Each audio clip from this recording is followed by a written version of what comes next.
Welcome to ESG Decoded, where we unravel the business complexities at the intersection of environmental, social, and governance issues.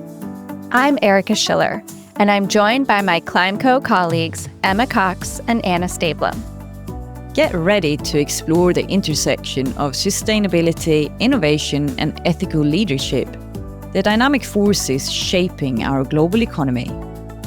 From climate action to social responsibility, we're here to decode the ESG landscape by interviewing interesting leading figures across the globe that will empower you with actionable insights. Whether you're a seasoned practitioner or just embarking on your sustainability journey, this podcast is your compass for navigating the future of responsible business practices. Let's decode ESG together.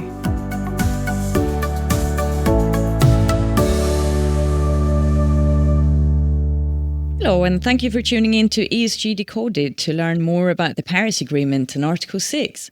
This is a topic that we have been following closely here at ESG Decoded as carbon markets across the world continue to develop.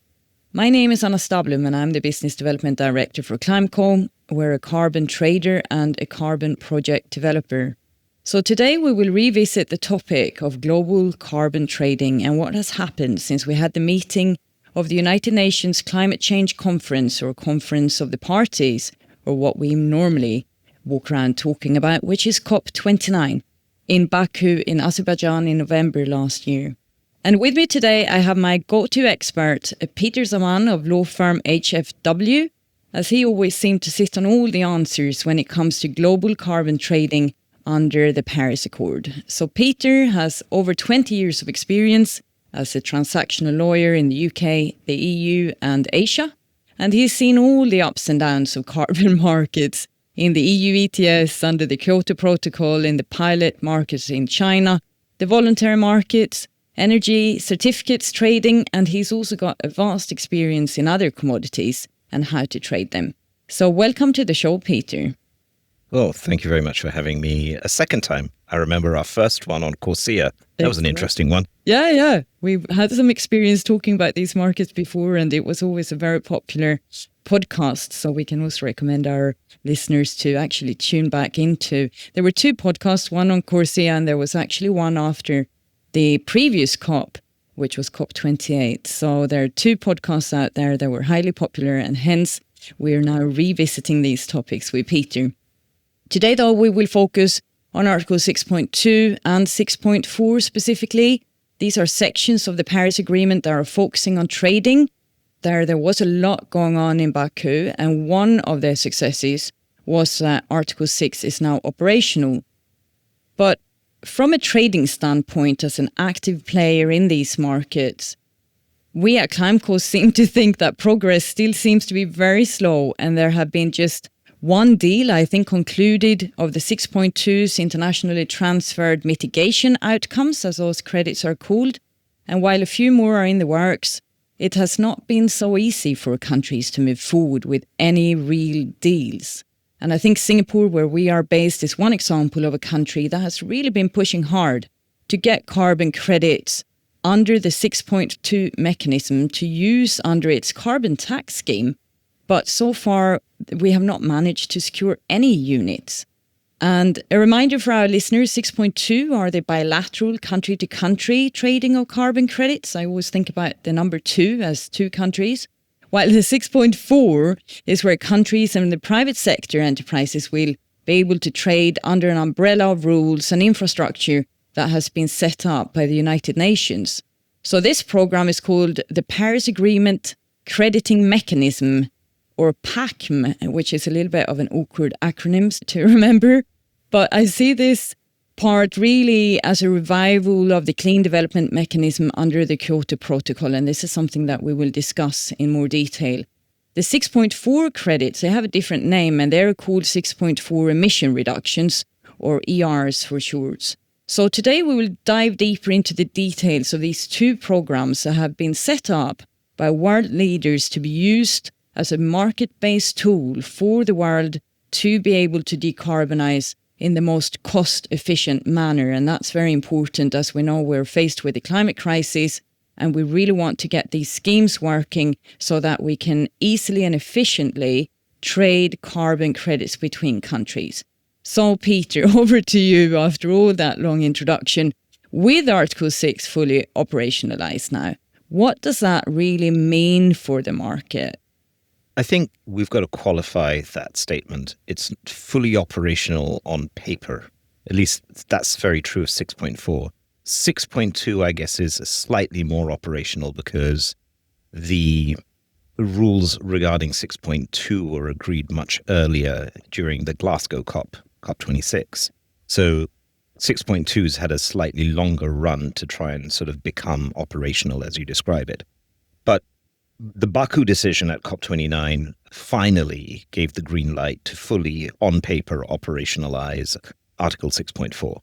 And I say on paper because, of course, there is a lot that needs to be done before you can get your first project registered under the sort of new PACM methodologies, for the first credits to be issued, for the registry to be built and made operational. There's a lot of stuff that still has to be done.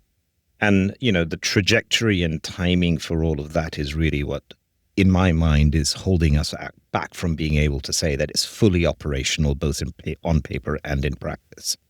I think the experiences of how the CDM became operational back in 2004, 2003, 4, 5 will be quite informative going forward about how and when we might see the 6.4 operationalization to be fully carried out. At the moment, it's a work in progress. And I think if you look at it from the perspective of lessons learned from Baku, including lessons that have been applied to Article 6.2, it is still a process where a lot of unknowns were still being resolved. We can get into the weeds a little bit more about some of the lessons on letters of authorization, for example, that came out of Baku that impact 6.2 more than they impact 6.4, but nonetheless do have the forward-looking consequence that we need to talk about. But I think broadly speaking, what I would say is that the 6.4 mechanism is probably about 2 years away from really being fully operational. And it's unfortunate because, the Article 6 framework could have been agreed as early as Madrid in sort of 2017, 2018. But, we've been procrastinating. The previous conversations we've had around what happened at COP28 are quite telling in terms of why we didn't get an Article 6.4 operational decision earlier. And the politics around that haven't necessarily gone away just because we have on paper an agreement to move forward. One way of looking at it is to say that also one of the consequences that came out of Baku is that everybody said we're not going to play around with these rules for the next 4 years. So don't expect any more new guidance from us, new clarification from us. It is what it is, now get on with it. And that's kind of the other point to bear in mind, which is if as a result of the decisions we've had so far, there remains ambiguity for the next 4 years, you're not going to get any clarity. And that's, I think, an important point to bear in mind. So we have to live with whatever that ambiguity looks like. So I guess that's sort of general introduction, I would say, to the sort of state of play of 6.2 versus 6.4. But specifically, I guess, looking at 6.2 and what I was talking about earlier in terms of the letters of authorization, there was a debate, as you may recall, about whether or not letters of authorization could be revoked, whether or not letters of authorization were needed for all types of use authorization in the context of 6.2, whether or not you needed to authorize individual entities. There was uncertainty around that. And one of the things that the Baku decision did, it confirmed that for the purposes of a 6.2 project, you need at least 3 specific elements of authorization to be confirmed. One is that you have to authorize the use of the unit. In other words, are you using it towards NDC use? Are you using it towards international purpose use? Or are you using it towards other purposes? Now, other purposes generally is meant to understood voluntary. International purposes is meant to mean in the context of international agreements like CORSIA. And NDC use means a country can use it towards meeting its NDC. Now, we all knew from the Glasgow decision that that use authorization is a minimum requirement for approvals of any 6.2 activity. The other thing that was a practical thing that was needed, which is, do you authorize the individual entity as part of that 6.2 authorization process? Now, because Article 6 is an intergovernmental agreement, there's no automatic assumption that a private sector entity can participate in what is a G2G framework. So under those circumstances, if you did want to authorize a private sector entity to play in the 6.2 G2G space, you needed to invite them to the party. So authorizing the private sector entity to be able to live under the G2G umbrella becomes a necessary authorization element. And that was more of a practical thing than anything else, but also a legal thing from my perspective. So again, the Baku decision confirmed that you need to authorize the entity. The thing that nobody anticipated was the third limb, which is that the host country and the participating countries, and there could be one, there could be more than one, and that's something we can talk about in a minute, had to authorize the cooperative approach itself.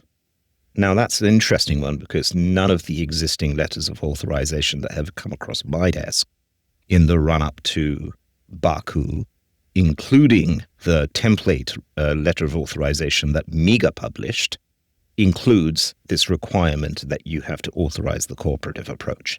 So in other words, if you now have a letter of authorization that doesn't meet this criteria, then clearly you're in a situation where you haven't met the 6.2 Baku requirements for a letter of authorization. And we know that the UNFCCC has published a template form letter of authorization for voluntary adoption by countries. And in that, you can see all three of these requirements spelt out. So I think the real takeaway in one sense from 6.2 is countries now have to work out what do they mean by their cooperative approach. So if you take the fact that many countries will say, you know what, I'm going to adopt a Vera methodology or I'm going to adopt a gold standard methodology. And when those credits are issued in a Vera registry, a gold standard registry, I agree to comply and issue do a corresponding adjustment. That's kind of the staple example of a self-declared country treating that Vera methodology as a cooperative approach. Well, is it? Did Vera have a say in whether or not that becomes a cooperative approach? Did Gold Standard have a say in the matter? Did you speak to the Gold Standard and Vera to say that the issued unit in your registry, I'm going to treat that as an ITMO? And by the way, is it in my country account or is it in the project developer's account? You know, those things will now have to be considered by a country before they can say, by the way, that's my cooperative approach. And actually, what it does then is it leans you towards this question about unilateral, multilateral, and bilateral 6.2 arrangements. So I'll pause there in case there's a specific question you wanted to follow up on. Well, I think that cooperative approach is something that we've talked about since the start of the Paris Agreement and how difficult legally it seems to be understood by countries and that we never really had a proper definition. Is that true? 6.2 cooperative approaches are explained in the Paris Agreement under Article 6, but it's not spelt out as to what do we mean by a cooperative approach. I mean, there's the common sense view, which is you can't cooperate with yourself, therefore it can't be unilateral. Cooperation under 6.2 means raising ambition. You can't raise your own ambition by self-declaring that you yourself are going to call it an ITMO. So the ethos, certainly, in my view, of Article 6 doesn't support unilateral 6.2, which is what, a self-declared country's position on calling a voluntary unit with a corresponding adjustment as an ITMO is. But what's interesting is if you look at the draft text that was produced just before the final text that was adopted at Article 6.4, there was a concerted effort by negotiating parties to get the CMP, the negotiating parties, to confirm and bless a situation where if you wanted to approve a unit for NDC use, it could only come through a bilateral arrangement. But if you wanted to bless an ITMO for other international mitigation purposes, you could do so through a unilateral one. And that language, even though expressly presented, got rejected. And if you look at the final text that came out, it tells me the fact that they rejected that clear statement and did not have anything supporting unilateral expressly in the final text that was put out, leaves you with as clear an indication as you can from the position of the parties that there was not enough agreement amongst the parties to support unilateral. But everybody would agree, therefore, that bilateral or multilateral is possible. That said, there's probably enough ambiguity for those people who believe in unilateral to nonetheless pursue and run ahead with it. The fact that we don't have any further guidance coming out in the next 4 years means that they can go ahead and do so with the benefit of nobody being able to clarify the rules further to tell them they can't do it. So as we know with the sort of history of things, that once you set a bad precedent, it does require somebody to be very robust to turn around and say, well, in 4 years' time, when I give you new guidance, I'm going to tell you that that bad precedent you've been doing for the last 4 years is bad and you can't do it. I mean, that's just not going to happen. So then the bad precedent just sets the tone, and I think people end up dealing in unilateral 6.2 activities partially at their own risk, but there is a sort of buyer beware element associated to it. And I think that's kind of where the negotiating parties left it when they reached their 6.4 decision, where they didn't blanketly authorize unilateral, but at the same time didn't completely shut it out. Yeah, I find that fascinating, the whole unilateral. And that's maybe one of the reasons why, Andre, we were mentioning, and we will not go into details, we've decided that, then we're going to be off course with the CORSIA, the Carbon Offsetting and Reduction Scheme for International Aviation Programme. That is one of the purposes for these letters of authorization so that you can use. And at this point, we have one program that from Guyana that has been unilaterally approved to use those credits under CORSIA. And of course, we as project developers and as market traders are now waiting for particularly 2 countries, I think Ghana and Kenya, to sign these letter authorizations. And I can't help but think, do you think this is one of the hiccups? Why are we not seeing? And of course, we did have letters of authorization, which is important to remember. We had that written exactly what you said, Peter, before Baku, and many of us had to then go back to the country government and say, the letter of authorization that I had needs to be updated because it did not include those 3 vital points that you were just stating.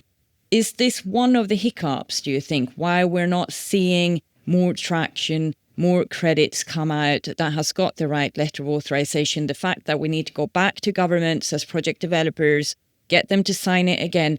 And has it made it even more complicated for a government to actually sign the letter of authorization, as many project developers had letters before Baku? And of course, there's also been some changes in methodologies approved, etc., under the aviation scheme, but we're not going to talk too much about that either. But it means, I think that, again, we had to start the process again a little bit. It was good to get clarification, but we then had to restart with these letters. Where do you see the hiccups, and why don't you think that Ghana and Kenya, for example, that have the frameworks in place, what's holding them up, do you think? It's a tricky one. Let me start with Ghana, right? So Ghana has a bilateral arrangement in place with Switzerland. I think it's also signed its implementation agreement with Singapore, which means that it's party to 2 bilateral arrangements. And even Sweden. And with Sweden. So if you think about it this way, somebody presents a project to Ghana for approval. Depending on whether or not that project is now coming under one of those 3 country bilateral frameworks, Ghana will approve it, right? And it'll presumably do so based on whether or not the buying country is Switzerland, Sweden, or Singapore. So in one sense, if you think about it, Ghana's already saying that I have 3 outlets for my particular mitigation outcome, and I can choose which one of the 3 outlets it will go to. And the answer will often be, well, if they're all paying the same corresponding adjustment cost, because I've agreed at the same price with all of them, then I'm indifferent. Then it's simply a question of whichever country is more willing to issue the letter of authorization at their end for this private sector entity to participate. Well, Switzerland doesn't have a private sector participation window. They do so through, buying on behalf of the government. So it's more of a sort of a G2G program than a B2B program. But, I think the Singapore one is intended to be a both G2G and B2B program. And there are benefits for it being a G2G plus B2B, and I'll come back to that in a minute. But I think, to your point on Kenya doesn't have a bilateral with anybody. So Kenya is very much down the unilateral route.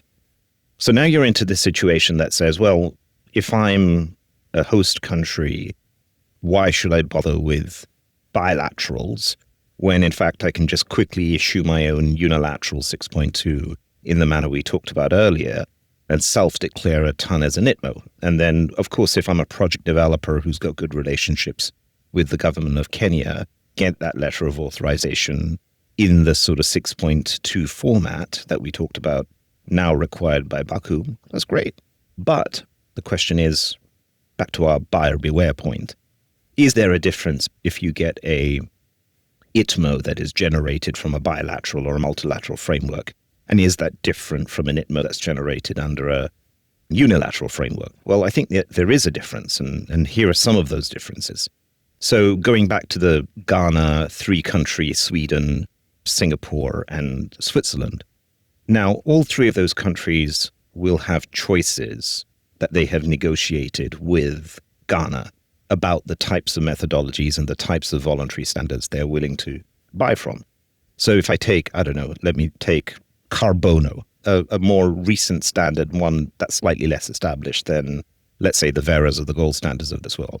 And I say, well, okay, do I bless that standard? Well, absolutely you can. Do you know whether or not that standard is as good as Vera or gold standard? Well, as a country, buying country, you would have done your homework and worked out whether or not you want to support something like that.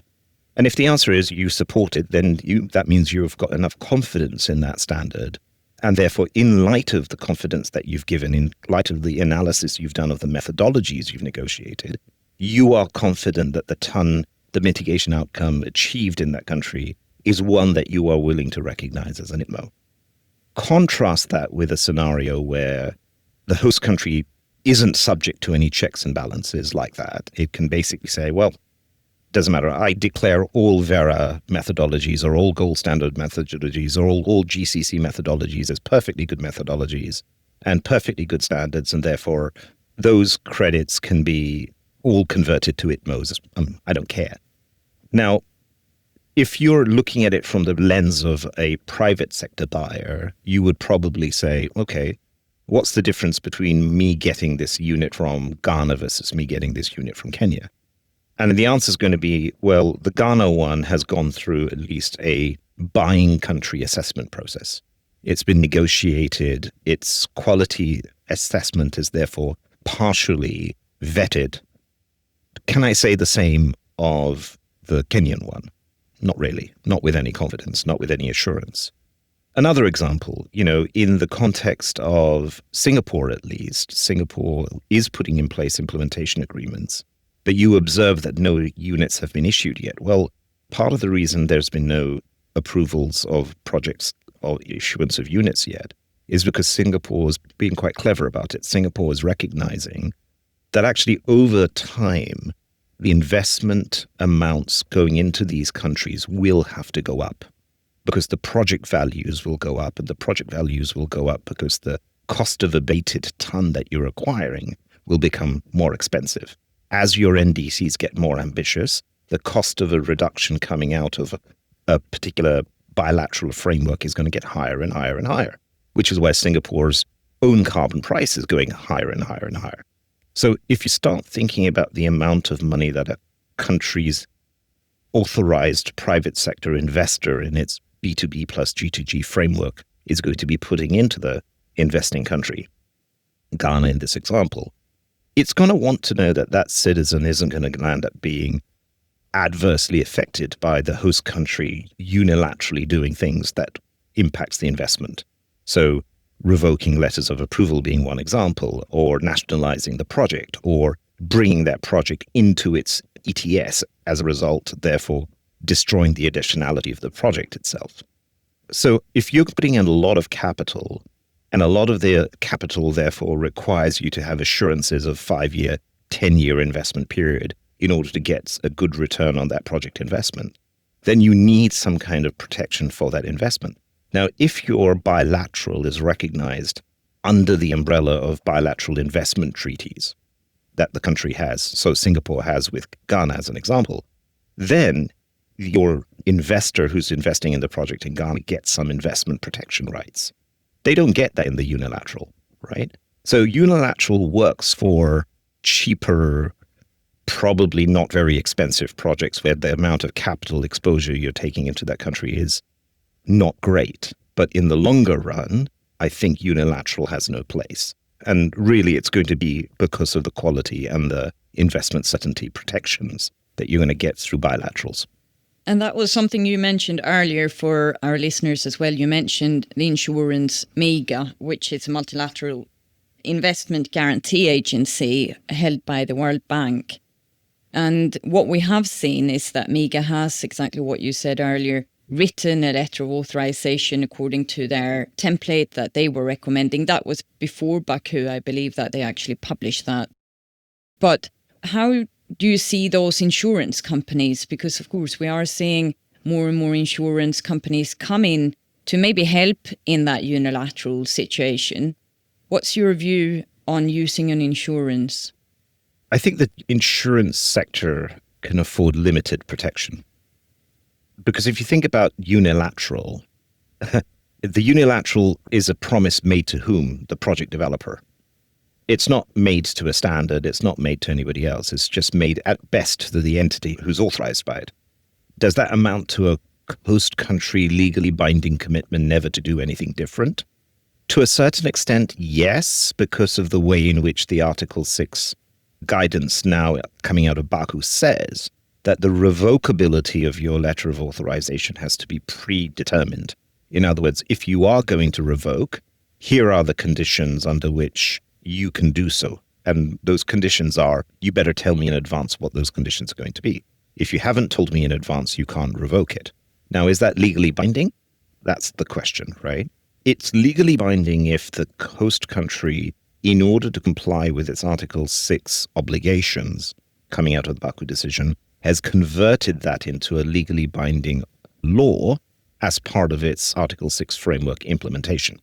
If the Article 6 implementation is just guidance issued by a ministry, then it's not law, and therefore they're not bound by it, in which case they can do whatever they like and they're not in breach of any law. If they're not in breach of any law, then what is the insurance going to bite against? So insurance has a limitation in that you must have an insurable event.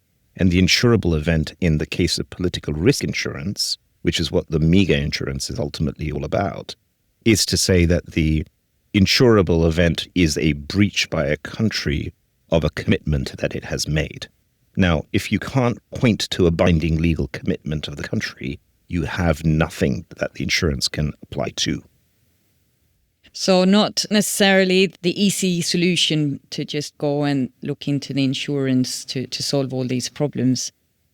I wanted to then move on and just say, wow, what a tough situation for a host country. And of course, we have a 6.4 program that we don't really know. The supervisory board is still deciding on the methodologies. We have seen, of course, some of the, which is interesting, I think, some of the methodologies from the clean development mechanism. I think there's been 1 or 2 methodologies that have been approved and projects that have actually been transferred. So they're the first 6.4 projects that are out there. I don't know if there's been any way to buy these or any demand for these 2 projects as yet, because again, the infrastructure is still uncertain. We don't know how the registry, who the registry is going to be or who is going to set up the registry, because it seemed like there was a tender out and the tender was then withdrawn and we don't know.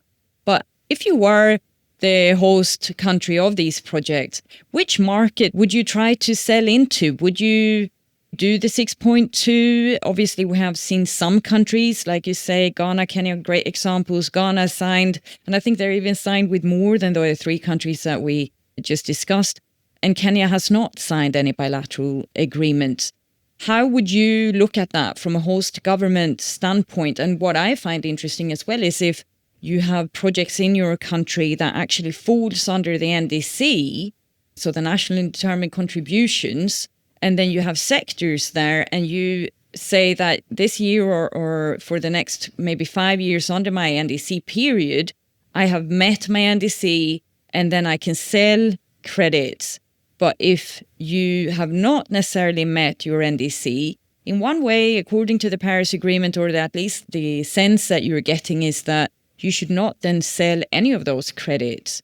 How do you decide as a host country what to let go of and which programs, or should you just stay in the voluntary carbon market? What's your view on all that? Because that can be quite confusing. There's a lot to unpack in that question. So let me pick up a little bit on your CDM transition point first, and then we'll talk about the other ones. So the CDM transition is happening because it was a commitment made by the parties when they agreed to the Paris Agreement that some project activity in certain countries would be banked, so to speak, into the new Paris Agreement period. But there was always a 25 deadline, if you will, that was attached to that, in that those credits could not be used beyond 2025. Those credits had to be issued by a certain deadline. And only projects which got a fresh letter or authorization from the host country agreeing to reauthorize those projects as 6.4 projects instead of CDM projects could move forward. So again, the limitation is any credits issued by those projects that have been carried over or transitioned will only be able to issue until 2025 using the existing methodology that existed back in the day of the CDM. Now, that methodology has not been updated in a long time. So as you will be familiar with, a lot of the criticisms that happened in the voluntary market because they were using old CDM methodologies, clearly people will take a dim view about any 6.4 emission reductions that are issued from those projects. So whether or not anybody wants to buy them is a completely different story. Will they be 6.4 credits? Yes, they will be. Will they be 6.4 credits that people want? Not sure. And even if they do, those projects have a limited shelf life because one of the conditions for their existence beyond 2025 is that their methodologies have to be reviewed, updated, baselines have to be changed, and therefore the sort of robustness of the CDM carried over activity is upgraded and improved when sort of taken into the post sort of 2021 Paris Agreement window. Now, if you also recognize that the PACM has made some progress but hasn't yet approved a single methodology, it is difficult to now say, well, what are those projects going to look like once the methodology upgrade has happened to them? And we don't know. And once they do, of course, those projects are proper Paris Agreement crediting mechanism projects, and at that point, they're fine. But at the moment, for any issuances that are happening before them, they're basically CDM credits rebadged as a 6.4 ER. And whether or not people want those credits, I think, is a very much of a personal choice for the buyer. But it comes with that buyer beware tag. But it's okay, as in it's a necessary thing for the Article 6.4 Supervisory Board to do because there was a commitment they would do that. So they're just doing what they committed to do back in 2016. I don't criticize them at all for doing it. They're doing what they were asked to do, and they're doing it within the limitations of their instruction. Now, if you now then just move to a little bit more of the progress that the 6.4 Supervisory Board has made, you mentioned the registry. You're right, the registry isn't yet operating and the tender is being refreshed, but the registry procedures are out. And one of the interesting things that you can tell from the registry procedures is that very much like the CDM registry, the registry procedures are currently going to operate in a relatively similar fashion. And by that, I mean they're saying the 6.4 registry mechanism will have country accounts. So the host country's units will go into a pending account, just like the CDM registry, and then come from the CDM registry into the country account if the country wants to set up an account in the 6.4 registry. Private sector entities who benefit from an authorization letter, both from the buying country and the host country, can also have accounts in the 6.4 registry. So if you are a project developer whose name appears in your host country LOA, you can have it in your account. Similarly, if you're a buying country and your buying country has authorized a private sector company to buy, so think about the B2B, G2G point I was making about Singapore, then that country's company, the buying country's company, can also have an account in the 6.4 registry. So if that's the case, seller can sell, buyer can receive. Question is, what happens after that? Non-authorized private sector entities cannot yet have an account in the 6.4 registry. So if I'm a buyer, but I plan to onward sell to somebody a 6.4 unit, very much like the CDM days, I am unable to do that unless my international registry, which is the 6.2 international registry, or my individual country's national registry is connected to the 6.4 registry.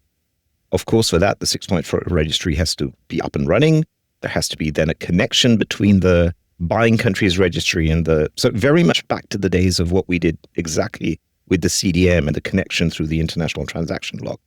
And anybody who's been through the sort of 2004, 2005 waiting period where they're saying, are they going to connect? Are they going to connect? It's a bit like my kids saying, are we there yet? Are we there yet? So people will go through that all over again. Fascinating. It's good that you've been through that period. You will have the patience required, I think, to sit and wait. Are these two registries connected? And if you are a host country and you have written your NDC and you have projects under the NDC, how does that work, really, with selling food under either 6.2 or, I guess, a 6.4 when we see that moving forward? Yeah, look, I think that's a very, very important question because that's where I believe most host countries are struggling. To a certain extent, my experience of host countries is that a lot of the consultants who've been there helping them develop their Article 6 frameworks have not been entirely clear with them about the cost of a corresponding adjustment.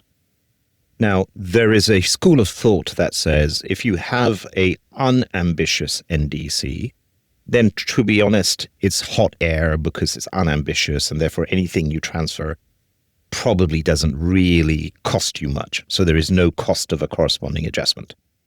That's technically an argument you can place, but the question about how you determine whether or not a country is ambitious or unambitious with their NDC has to then be looked through the prism of the common but differentiated responsibility mindset. So if you accept that not all countries have to be committing to a net zero target today, because that's the role of the developed world to lead on, and therefore progressively over time, other countries will catch up and increase their ambition over time, which is what that principle allows you to do, then by definition, you can argue that a country's NDC is not as ambitious as my country's NDC, if I'm a developed country, right? By definition, that will be the case. But you've got to look at it through that prism. And if you don't look at it through that prism, you're not giving a fair assessment of what you expect that country to do. So when I accuse another country of being unambitious, that's unfair because it depends on whether or not that country has committed itself to a net zero target. Could be net zero 1.5 degrees, could be net 2 degrees, right? Net zero depends on where you are setting that bar. So if you believe, given the US withdrawal from the Paris Agreement, that 1.5 is getting further and further away from being achievable, then actually, as a host country, do you commit yourself to 1.5 degree in a fool's errand? It costs you when you do that. You know, you're decarbonizing faster than you need to, and you should, not necessarily should, but need to, compared to everybody else around you, and you're putting yourself in a position of being non-competitive. So if you've taken the view, as many countries have, that actually the Paris Agreement binds you to a 2 degree target, not to a 1.5 degree target, then net zero for you is 2070. Net zero is not 2050. So the NDC ambition will be different from somebody who's committed to a 2050 1.5 degree target. So if you then say you shouldn't be having a net zero 2070 target, you should have a 2050 target, and therefore because I disagree with you, you are unambitious, and therefore the cost of corresponding adjustment doesn't apply to you, I don't think that's a fair way of assessing the question of whether or not common but differentiated responsibilities is being properly recognized within the context of how these NDCs are being set. So as a result, host countries are getting mixed messages. People are telling them, there is no cost of corresponding adjustment to you. But the World Bank's done a study, and the World Bank has aggregated some basic information. It's not a perfect calculation, but it's some basic information that will say that Ghana's cost of corresponding adjustment is in fact probably closer to $20 a ton. But in fact, they're putting a $5 price tag on it. So why is Ghana doing it? Is it because, well, your NDC is unambitious, so I'm not going to pay you the $20 you believe? Well, on what basis is it unambitious? Is it unambitious on the basis that it's not a 1.5 degree target NDC? Well, is that appropriate for Ghana? I think that's a conversation that really informs the question of what is your cost of corresponding adjustment. The reality is a country does have a cost because when they agree to a corresponding adjustment, they have to make up that ton from somewhere else. Now, if your project is in a sector where the cost of abatement is cheap because you're buying a 5-degree corresponding adjustment unit, then the theory must be that either there's so much excess capacity in that sector that the country can overperform through its own mitigation projects, assuming it has any, or that it's making it up from a sector that doesn't fall within its NDC. Now, if it's going to make it up from another sector that's outside its NDC, it's outside its NDC because it's probably a more expensive mitigation. So if the $5 cost of the corresponding adjustment isn't compensating for that more expensive mitigation that sits outside its NDC, to which it has to turn to make up its ton, then essentially the country's agreeing to give a corresponding adjustment is a penalty on that country. It's not a fair calculation of its cost. So countries who haven't worked this out are going to land up saying, I'm going to give you a corresponding adjustment, no big deal. Countries who have worked it out are a bit like a deer in headlights. Oh my God, I can't afford to give a corresponding adjustment. I can't afford to export a ton because I don't know how I'm going to deliver on this NDC. So you're getting differential results in the market based on who you are as a country and your degree of understanding of your cost of a corresponding adjustment and an awareness of valuing your mitigation cost when it comes to making it up. So you've got to know where you're going to make it up from. So if you think about it from a host country's perspective, the host country has 5 different avenues. It can go down 2 of them, which is not correspondingly adjusted, and it could go around 3 of them that are correspondingly adjusted. So the non-correspondingly adjusted routes are the voluntary carbon markets and the mitigation sort of contribution claim unit that you can get through Article 6.4. So just to explain that, you get a unit issued through the 6.4 mechanism. In other words, it's a 6.4 unit, goes through the same registration process as a regular 6.4 project, has the same Article 6.4 letters of authorization, etc. But the unit doesn't leave the host country's registry account. So it's a bit of a solution for a country who doesn't want to use Vera, doesn't want to use gold standard, wants to use the 6.4 methodology to develop offset projects for its own country's use, right? Mm-hmm. Because if you think about it, you are allowed to use 6.4 credits towards your NDC. So if you're a host country and this is a unit coming from outside your NDC and you're short in your NDC, you can use that ton towards meeting your NDC. Oh, that's fascinating. I didn't know that. Right? Mm-hmm. Most people haven't thought about it, but that's kind of what it's there for. Yeah. So what you do is you basically use the 6.4 standard to generate outcomes that you can use towards your NDC, your own NDC, right? So then the question is, well, okay, assuming somebody's willing to pay for that and fund that, great. Where's that going to come from? But that's basically not correspondingly adjusted because it's not exported, and therefore it never leaves the host country. So that's one possible avenue where the voluntary carbon markets and the 6.4 methodologies are in direct competition with each other, okay? The other 3 routes, which is CORSIA, Article 6.2 and Article 6.4, where you do agree to export the ton, you're paying the corresponding adjustment cost. And then it becomes a question, well, in CORSIA 6.2 and 6.4, which one is going to pay me more, right? My cost of my corresponding adjustment presumably is set by the government when it agrees its 6.4 framework, so that may not change, irrespective of whether it's CORSIA 6.2 or 6.4. But the question is always going to be which one of those use cases from a buyer's perspective pays more. So if I look at it from a Singapore, Ghana perspective, again, using that example, if the private sector entity in Singapore is buying it because they have a Singapore carbon price of $40 at that point, 40 Singapore dollars, then the reason for them buying it is directly linked to that $40 price. Whereas if you're buying it purely for voluntary use, $40 may sound like too much. You might say, I'm not buying it for voluntary use. It's too expensive. I don't want to do that. So ultimately, the buyer's price payment point becomes a big important factor to a private sector entity operating in the host country, going to its country and saying, give me approval for this project. I can make more money selling it to Singapore than I can sell it to the voluntary market. So that's what I want to do, as an example, right?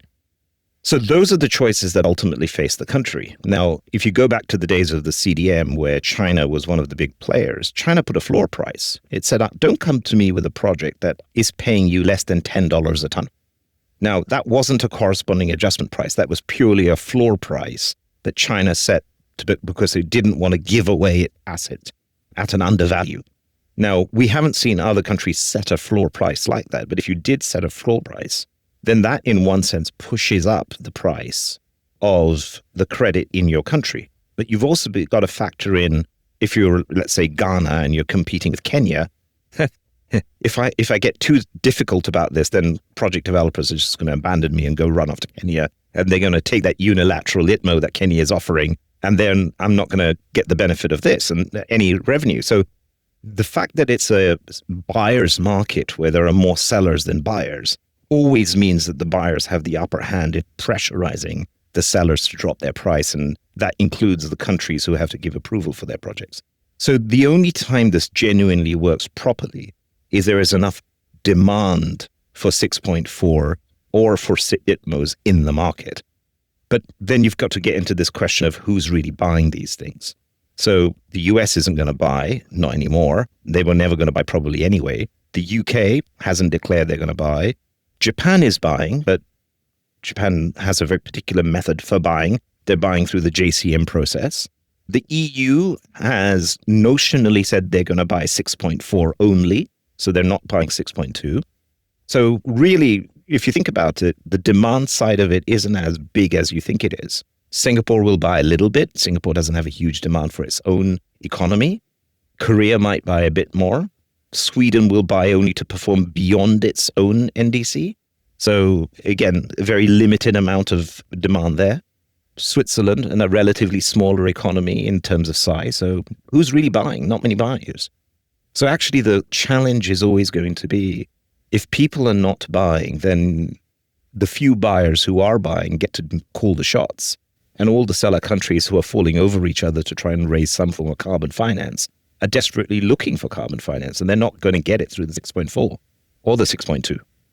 It's a tricky, tricky landscape. That's what you realize. And I can't help but feel, as a project developer, of course, we want to sell on forward basis because we're setting these projects into place that will last for 10 to 20 years in many cases. And to then not really understand what the cost of the corresponding adjustment, because from what I realize now is that, yes, we have some countries have set a cost of corresponding adjustment, but it's of course going to be a new, more ambitious, hopefully, NDC period coming. And we don't know exactly then what that cost will look like. And the same, of course, for any buyer who would like to take a long-term offtake agreement. So it's even a tricky place to do any spot deals. But looking forward offtake agreements, I find that a real headache. Actually, that's kind of why the bilaterals are better, because the bilateral deals lock in a lot more investment certainty. And anybody who has intelligently negotiated their bilateral implementation agreements or the equivalent will have provisions or should have provisions that say, you know what, you can't revoke an LOA just because you feel like it, or you can't include this project activity as part of your NDC, at least for the duration of the period for which you have authorized the activity, whether that's 5 years, 10 years. Now, a bilateral framework agreement allows that investment protection to be enshrined. And if it's breached by the other country, then you as the private sector investor can turn to the country that authorized you and say, look, you're the one who's got the contractual right or international treaty right to, in fact, go and enforce your treaty obligations against Ghana, in our example from earlier. Please do so, because otherwise I'm getting into difficulty. And very likely, if you take that Singapore example, Singapore says, I have a bilateral investment treaty with Ghana. Look under the bilateral investment treaty. Your rights are protected. Here's the arbitration mechanism. Go and claim the benefit of your rights under the arbitration, and then I will stand behind you when it comes to the enforcement. So as you think about this from the perspective of investability, which is your point about forwards, you've got to start thinking about what works best from an investment and investor's perspective. Mm-hmm. And the answer is security of investment. Absolutely. So with that, I think it's time to wrap up, Peter. I mean, we've come kind of halfway really through all the things that we wanted to talk about, but it's so interesting to really deep dive into many of those questions that I think both host countries and buying countries and the private sector, of course, where we find ourselves at this point. And I hope for our listeners that this has been a really interesting and useful session as we are continuously developing projects and trying to find our way in this world where we have the Paris Agreement and the 6.2, 6.4 meeting the voluntary carbon markets, and project developers as well, which I think are wondering, which programs should I develop this project for? And I think that's something as well that we should talk more about, because it's, do you want to sell to Sweden? Then you need to meet certain obligations or certain methodologies that have been approved. If you want to sell to Singapore, or where does your project kind of fit in this landscape? I don't know if you have 2 minutes to touch on that as well. From a private developer perspective, it's a very confusing landscape. I think it's going to get worse, not better. I'll tell you why. One of the big challenges set for the 6.4 Supervisory Board by the European Union is that if I'm going to take 6.4 credits, I need to be absolutely convinced about the additionality of these projects.